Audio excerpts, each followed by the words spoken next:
ಕಳೆದ ಬುಧವಾರ ಸಂಜೆ ನಾಗಮಂಗಲ ತಾಲೂಕಿನ ಬದರಿಕೊಪ್ಪಲು ಗ್ರಾಮದ ಯುವಕರು ಗಣಪತಿ ವಿಸರ್ಜನೆ ಮಾಡುವ ಮೆರವಣಿಗೆ ನಡೆಸುತ್ತಿದ್ದ ವೇಳೆಯಲ್ಲಿ ಎರಡು ಗುಂಪುಗಳ ನಡುವೆ ಮಾತಿನ ಚಕಮಕಿ ನಡೆದು ಸಾರ್ವಜನಿಕ ಆಸ್ತಿಪಾಸ್ತಿ ನಷ್ಟ ಸಂಭವಿಸಿದೆ.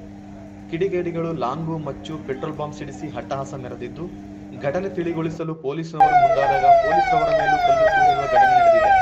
ತಕ್ಷಣ ಜಿಲ್ಲಾಧಿಕಾರಿಗಳು 144 ಸೆಕ್ಷನ್ ಜಾರಿ ಮಾಡಿದ್ದು, ಸ್ಥಳಕ್ಕೆ ಡಿಐಜಿ, ಜಿಲ್ಲಾ ಪೊಲೀಸ್ ಅಧಿಕಾರಿಗಳು ಭೇಟಿ ನೀಡಿ ಹೆಚ್ಚಿನ ಪೊಲೀಸ್ ಬಂದೋಬಸ್ತ್ ಏರ್ಪಡಿಸಲಾಗಿದೆ. ಕಿಡಿಗೇಡಿಗಳು ಸಾರ್ವಜನಿಕರ ಬೈಕ್ ಸುತ್ತಿ ಅಟ್ಟಹಾಸ ಮೆರೆದಿದ್ದು, ಈ ಘಟನೆ ಕುರಿತು ಜಿಲ್ಲಾ ಉಸ್ತುವಾರಿ ಸಚಿವರಾದ ಎನ್. ಚೆಲುವರಾಯಸ್ವಾಮಿ ಶಾಂತಿ ಕಾಪಾಡಲು ಸಾರ್ವಜನಿಕರಲ್ಲಿ ಮನವಿ ಮಾಡಿದ್ದಾರೆ ಹಾಗೂ ತಪ್ಪಿತಸ್ಥರ ವಿರುದ್ಧ ಕಾನೂನು ಕ್ರಮಕ್ಕೆ ಒತ್ತಾಯಿಸಿದ್ದಾರೆ. ಘಟನೆ ವೀಕ್ಷಿಸಲು ಸಂಸದರಾದ ಕುಮಾರಸ್ವಾಮಿ ಭೇಟಿ ಕೊಡಲಿದ್ದು, ಮಾಜಿ ಶಾಸಕ ಸುರೇಶ್ ಗೌಡ ಘಟನೆ ಬಗ್ಗೆ ಬೇಸರ ವ್ಯಕ್ತಪಡಿಸಿದ್ದಾರೆ.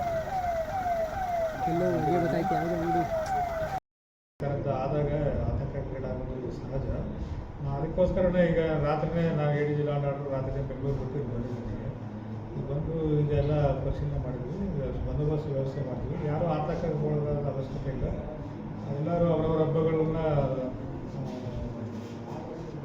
ಸಂತೋಷವಾಗಿ ಮುಕ್ತ ರೀತಿಯಿಂದ ಆಚರಿಸ್ಕೊಂಡು ಪೊಲೀಸ್ ಗಂಭೀರವಾಗಿ ಪರಿಗಣಿಸಿದ್ವಿ. ಇದಕ್ಕೆ ಯಾವ ರೀತಿ ಆಯಿತು, ಏನಾಯಿತು ವಿಚಾರಣೆ ಮಾಡಿ ಅದರ ಮೇಲೆ ಏನು ನಮ್ಮ ಇಲಾಖೆದು ಏನು ಬರೋದು ಅದರ ಬಗ್ಗೆ ಕೂಡ ಸೂಕ್ತ ಕ್ರಮ ತಗೊಳ್ತೀವಿ. ಸಿಬ್ಬಂದಿಗಳು ಸಹ ಕೆಲವು ಸಿಬ್ಬಂದಿಗಳು ಇದ್ದಾರೆ. ಪಬ್ಲಿಕ್ ಯಾರು ಇಂಜೂರಿ ಆಗಿದ್ದು ಇದುವರೆಗೆ ಮಾಹಿತಿ ಬಂದಿಲ್ಲ. ಅದರಲ್ಲೂ ಕೂಡ ನಾವು ಅವ್ರನ್ನೂ ಕೂಡ ಏನು ಟ್ರೀಟ್ಮೆಂಟ್ ಏನು ಬೇಕೋ ಅದು ಸರ್ಕಾರದ ಕೊಡಿಸ್ಬೇಕು.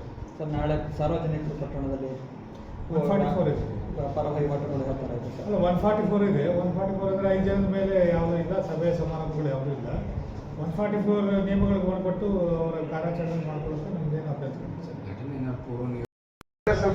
ಸಪ್ರೇಟ್ ಫಾಲಿನಾಗೆ ಬೈಕಲ್ಲಿ ತೆಗಿರಿ, ರೋಡ್ ಸೈಡಲ್ಲಿ ನಿಲ್ಸಿದ್ರೆ ತೆಗಿರೋದು, ಯಾರ್ದಿದೆ ಗಾಡಿಗಳು ತೆಗಿಬೇಕು.